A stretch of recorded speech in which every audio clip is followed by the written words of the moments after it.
the same thing. It's the only career I've ever had in the newspaper. So I remember Dean often, he was always at work before I ever got there, even if I went early, he was there because he stopped at the Maid-Rite every morning, 5:30, with Bob White having a cup of coffee, and that was the start of his day. And so I think probably he worked over 60, 65 hours during a week. I don't know, he could tell you better, but he was always there doing things for the community. And it wasn't just the newspaper, it was all the other activities and groups and everything else that he did.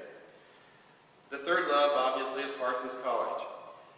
He's the man who probably recorded more history and heritage of Parsons, covering sports activities, other activities, and we can pay tribute to him for recording Fairfield's and Parsons College history for all those years. And of course, Dean's retirement year, with his book writing, his travels, teaching, and everything else he did on his home on the Mississippi River that he loved so much. And I said three loves, but probably the fourth is the Mississippi River. It's just like the program says, like Old Man River, he just keeps rolling along, and that's what Dean's career has been. So I was fortunate to work with Dean for 16 years. I attribute him to giving me my love of the newspaper. I'm at 41 years now. I will not make 47 years like he did. I'm just pretty much going to guarantee you that. But also his love of Fairfield history and stories. I remember him telling stories, especially, and one of Obie Nelson's children is here, but stories of Obie Nelson, and I never ever knew Obie. I wish I would have, but I got to know the man through Dean's stories, just like Tib Young, Vera is here, and many others that came before us. I was fascinated with those stories that he told about Parsons College and Fairfield history.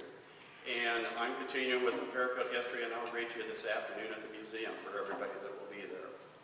So I'd like to present today a person I think is most deserving, a person who's recorded Parsons College history, heritage, and the lives of so many people over the years, and absolutely a professional newspaper man. So with that, I'd like to present Dean Gavin.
Robert Gamreth will be our next initiate.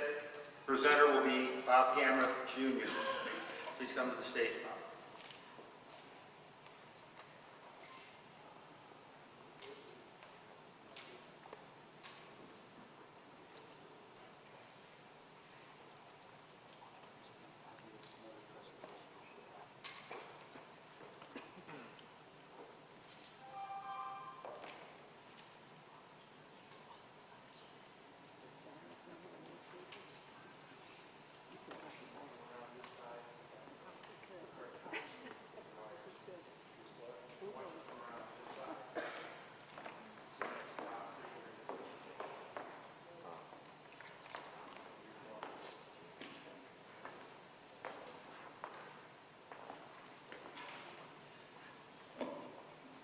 Good morning. A little too close, I guess. Anyway, the Gamreth family would certainly like to congratulate all the inductees to the Wall of Honor. It's a great honor. I know my dad feels that way, and I just want to congratulate everybody. A little history on my father. He moved to Fairfield when he was 6 months old, and he moved with his parents from Sioux City, Iowa to Fairfield, and his father set up a veterinarian practice here in Fairfield. He graduated from Fairfield in 1937 and entered Parsons College shortly after. While at Parsons, he was elected vice president of his freshman class and president of the sophomore class. He worked 2 summers recruiting students for Parsons and was a member of the TKE fraternity. During World War II, he served nearly 4 years in the Army Air Corps, which we know as the Air Force today. Following the war, he was in the Federal Reserves for about a year. In 1946, Dad started Gamreth Insurance, which is now Gamreth, Doyle and Associates.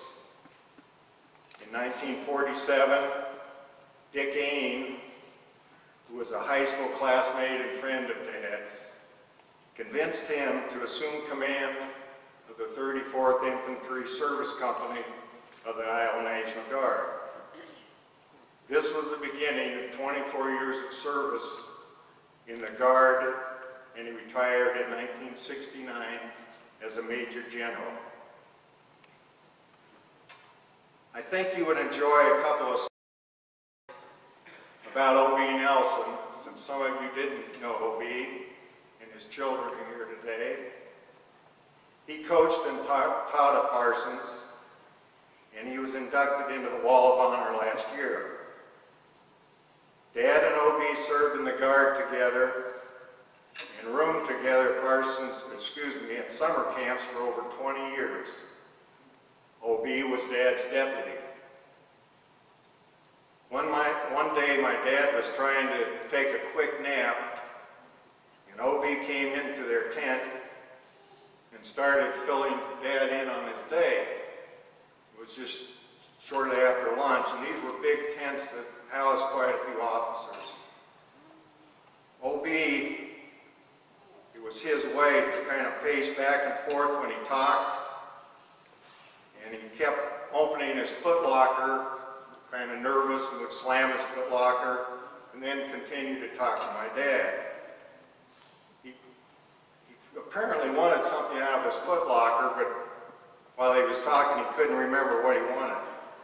So, about 3 times of slamming that footlocker, he said to my dad, "Bob, look what I've done."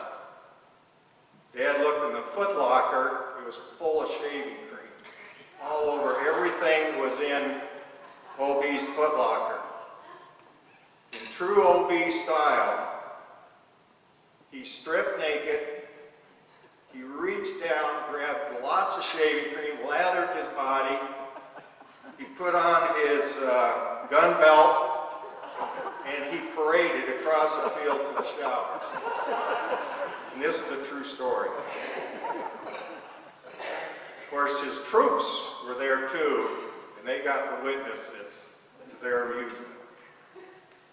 Another time when Dad and O.B. were at Fort Benning, Georgia to officer school, O.B. had a habit of awakening very early and proceeded to wake my dad.